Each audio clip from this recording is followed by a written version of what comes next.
Today we're going to talk about our lilies that are in bloom right now and looking awfully pretty.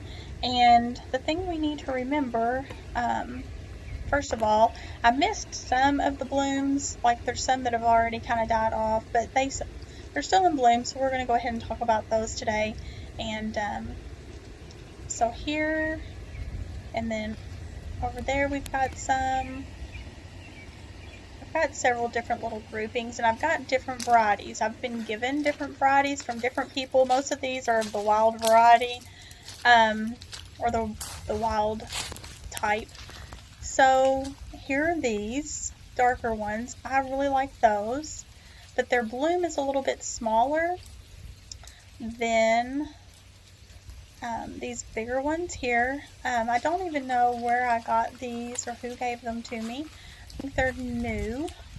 These have been here for a few years, and then I've added two. So lilies grow from mid-spring to late autumn, and then they bloom at different times depending on the variety. That's why we've missed some of the blooms, but they're still in bloom mostly.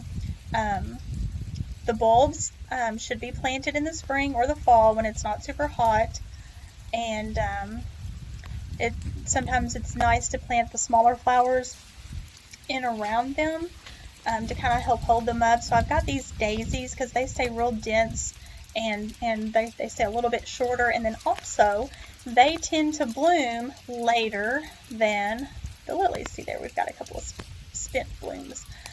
So these lilies are all blooming now, and then the daisies are just starting. There's my hibiscus, and it's going to have tons of blooms to open up pretty soon.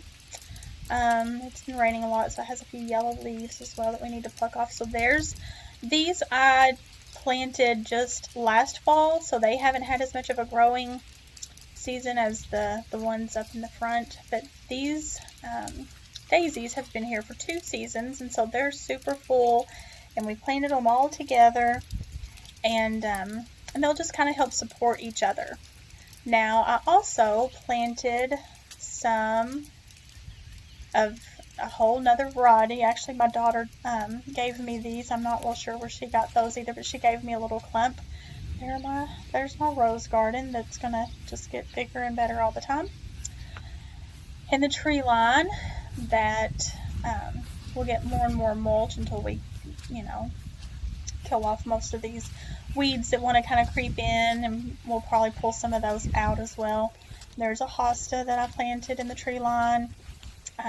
Butterfly bush has a weed creeping in on it, so the butterfly bush seems to be doing really good. So there's the other variety. Now it's much shorter, and it isn't variegated like the other ones. It's just plain yellow.